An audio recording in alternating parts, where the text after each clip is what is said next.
వాళ్ళు ఈ విధంగా ఉంటే రకరకాలుగా మాట్లాడే పరిస్థితికి వచ్చారు. మిగిలిన కాలేజీలు కూడా మీరు ఒకసారి చూస్తే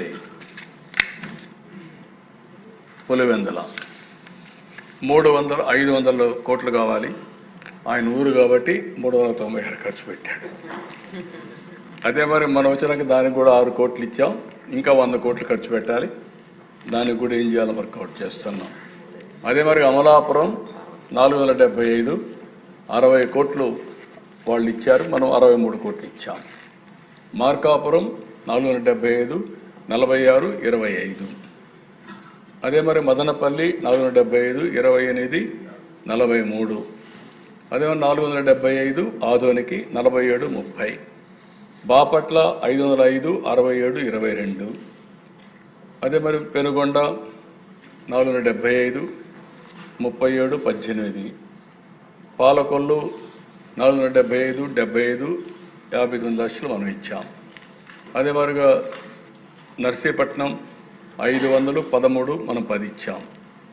పార్వతీపురం 600 కోట్లు, ఒక పైసా కూడా ఇవ్వాల, ఫౌండేషన్ కూడా వేయాలి. ఇప్పుడు చెప్తున్నాడు ఇచ్చేసారు, కాలేజ్ అయిపోయింది మీరు తీసేసారంటాడు.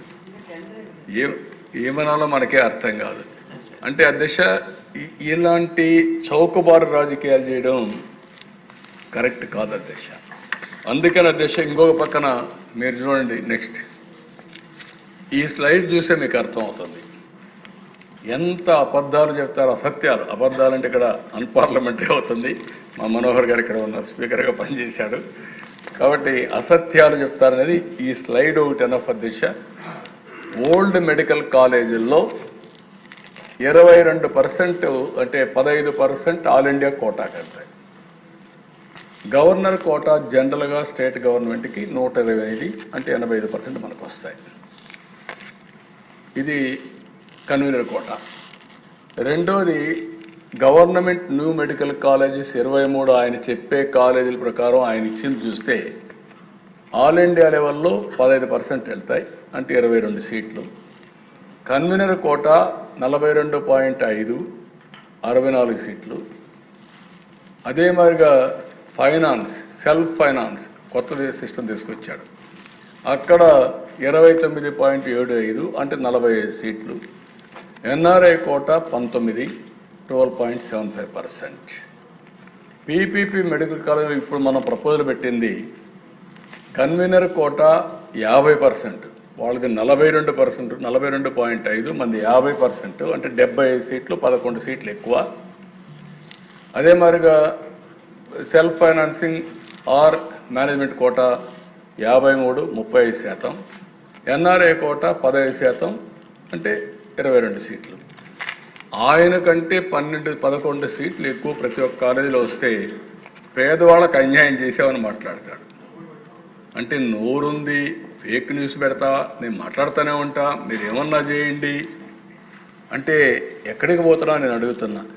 అంటే ఈరోజు మీరు గుర్తుపెట్టుకోవాల్సిన ఉద్దేశం చాలా స్పష్టంగా ఓవరాల్గా 110 అడిషనల్ సీట్స్ అన్నీ కూడా ఒక దీనికి ఇచ్చే పరిస్థితి వస్తుంది.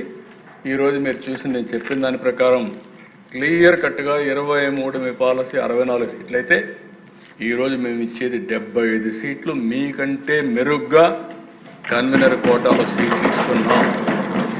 ఇది పేదవాళ్ళ పట్ల మాకుండే అభిమానం. మీరు కట్టేది 27 అవుతుంది, మేము కట్టేది 27 2 ఏళ్లలో కడతాం. కట్టడమే కాదు, ఇది ప్రైవేట్కి ఇవ్వడం కాదు. పీపీపీ అంటే తెలియని వ్యక్తులు నేర్చుకోవాలి. ప్రస్తుతం వాళ్ళు ఆపరేట్ చేస్తారు. 33 ఏళ్ల తర్వాత తిరిగి ఆ ఆస్తి గవర్నమెంట్కి వస్తుంది తప్ప ప్రైవేట్కి కాదని చెప్పి మీకు తెలియజేస్తున్నా. నెక్స్ట్ ఈరోజు అధ్యక్ష హాస్పిటల్లో కూడా క్లియర్గా free patients, free of cost 70% పేషెంట్లు మనమే రెఫర్ చేస్తాం. ఆరోగ్యశ్రీ వర్తింపజేస్తాం. డ్రగ్స్ అన్ని కూడా OPD drugs free of cost.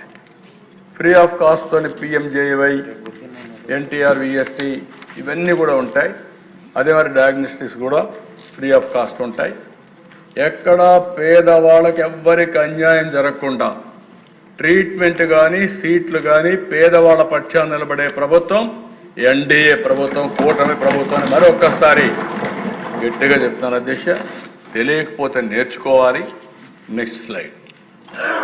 ఈరోజు మీరు చూస్తే అధ్యక్ష, ఎందుకు పీపీపీ? ఇది ఈరోజు వచ్చింది కాదు. పీపీపీ అనేది మనకు ఆర్థిక సంస్కరణలు వచ్చిన తర్వాత ఈ పీపీపీ అనే దానిపైన ఒక రోడ్డు, ఒక ఎయిర్పోర్టు, నవేడేస్ ఒక కాలేజ్, లేకపోతే ఒక టెలికాం, పవర్ ప్రాజెక్ట్స్, ఎవ్రీథింగ్ వచ్చే పరిస్థితికి వచ్చాయి అధ్యక్ష. దీనివల్ల ప్రైవేట్ సెక్టర్ ఎఫిషియన్సీ వస్తుంది. ఎందుకు ఇండియాలో మనం ఒక్కసారి చూస్తే స్వతంత్ర భారతదేశంలో సోషలిస్టిక్ మిక్స్డ్ ఎకానమీకి వెళ్ళాం. మిక్స్డ్ ఎకానమీకి వెళ్ళాం కాబట్టి ప్రభుత్వ పెట్టుబడులు పెట్టాం. పెట్టిన పెట్టుబడులు ఫలితాలు రాలేదు. ఎప్పుడైతే ఎకనామిక్ రిఫార్మ్స్కి వెళ్ళామో ప్రైవేటు వ్యక్తులు వచ్చారు, పెట్టుబడులు పెట్టారు, సమర్థవంతంగా చేశారు. దానివల్ల సంపద సృష్టించారు, దేశానికి ఆదాయం పెరిగింది. ఈరోజు సూపర్ జిఎస్టీ, సూపర్ సేవింగ్స్ వరకు వచ్చామంటే ఆ సమర్థతలో ఫలితాలు ఇవన్నీ వచ్చాయి. ఎకనామిక్ రిఫార్మ్స్లో ఫలితాలు వచ్చాయి. అందుకే అధ్యక్ష, ఈ ప్రాజెక్టులో 3,700 కోట్ల రూపాయలు మనకు సేవింగ్స్ వస్తాయి. ఇంకొక పక్కన 500 కోట్ల సంవత్సరానికి operational management. Quality health care improve అవుతుంది, మెడికల్ ఎడ్యుకేషన్ ఇంప్రూవ్ అవుతుంది. మనం ఒక్కరమే కాదు, దేశమంతా ఒక దారిని పోతే వీళ్ళు ఒక దారిని పోతూ ఉంటారు. ప్రధానమంత్రి, కేంద్రం ఎన్నోసార్లు చెప్పారు, ఎలిమెంటరీ ఎడ్యుకేషన్ అంతా మాతృభాషలో చేయాలంటే కాదు నేను ఇంగ్లీష్లో చేపిస్తానని అటు కాకుండా ఇటు కాకుండా పిల్లల్ని క్వాలిటీ మొత్తం ఇది చేశాడు. ఆ డీటెయిల్స్ మీరు ఒకసారి చూస్తే ప్రైమరీ ఎడ్యుకేషన్ మొత్తం క్వాలిటీ సర్వనాశనం అయింది. 14-19లో బెస్ట్ క్వాలిటీ ఎడ్యుకేషన్ ఉండే రాష్ట్రం ఇటీవల కాలంలో అన్ని స్టాండర్డ్స్ కిందన పడిపోయే పరిస్థితికి వచ్చాయి. ఒకటి కాదు అధ్యక్ష, అన్ని డిపార్ట్మెంట్స్ని విధ్వంసం చేశారు. ఆ విధ్వంసాన్ని కరెక్ట్ చేయడానికి మనకు చాలా టైం పడతా ఉంది. అనుభవం ఉంది కానీ చేశాం, కానీ అనుభవం లేకపోతే మాత్రం పిచ్చిబట్టి పారిపోయేవాళ్ళు అధ్యక్ష. ఈ రాష్ట్రంలో ఇంతవరకు ఏ ప్రోగ్రామ్ ఇచ్చేవాళ్ళు కాదు. ఈరోజు యూపీలో ఇచ్చారు, ఒరిస్సాలో, జార్ఖండ్, ఒకటి కాదు దేశం మొత్తం పీపీపీ మోడల్లో కాలేజెస్ ఇచ్చారు, ముందుకు పోతున్నారు. కడాన అధ్యక్ష ఎడ్యుకేషన్ సెక్టర్ అయితే ఐఐటి చెన్నై, ఐఐఎం ఉదయపూర్, ఐఐ